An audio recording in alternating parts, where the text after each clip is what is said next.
Alright, real quick, this is going to be the first episode in a new series that I'm going to call Rad in a Rush. Pretty cool name, right, huh? Rad in a Rush is where I'm going to very quickly review something that I've been playing lately in a fairly quick video.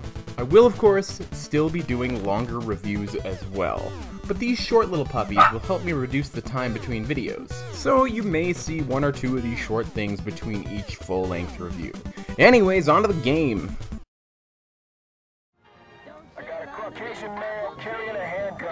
Recently, I've been playing Mafia 2, a sandbox GTA clone released in 2010.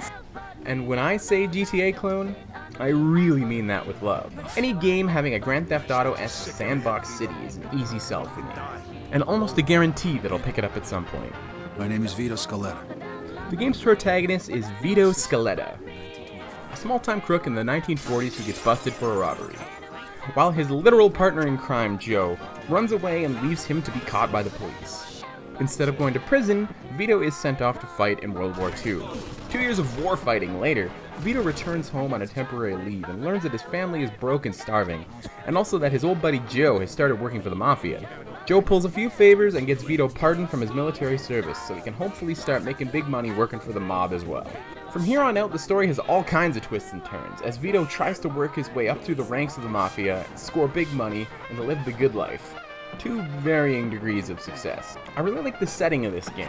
It takes us through the 1940s and into the 50s, and overall this is an aesthetic that I really like. The guns and cars feel like ones from that era, and are a lot of fun to play around with. Mafia 2 plays a little bit differently than the majority of games in this genre, in that instead of multiple missions being separated by free roam sessions, it plays more like one big long mission. That's not to say you can't freely roam the city. In fact, there's plenty of things to do. You can buy different outfits, customize cars, and even stick up shops like an old-time gangster, meow. One thing of note is how deadly accurate the AI is, both enemy and friendly.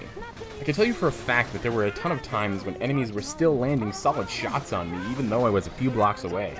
Also, there were missions where I was traveling with a friendly AI fighting a swarm of enemies, and I kept dying until eventually I let my invincible AI buddy run in and pick everybody off with no problems. Though there's not a guarantee that they're gonna be awesome. Another interesting thing is that unlike GTA, the cops will start to chase you if they see you speeding, or if you do a hit and run.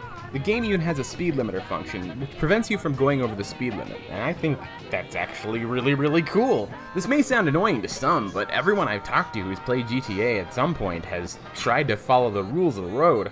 Mafia 2 does enough different from GTA to feel like its own thing, but it also has the standard sandbox city gameplay that GTA fans enjoy. If you like GTA-style sandbox clones, Mafia 2 is one that I can highly recommend. Yeah, she.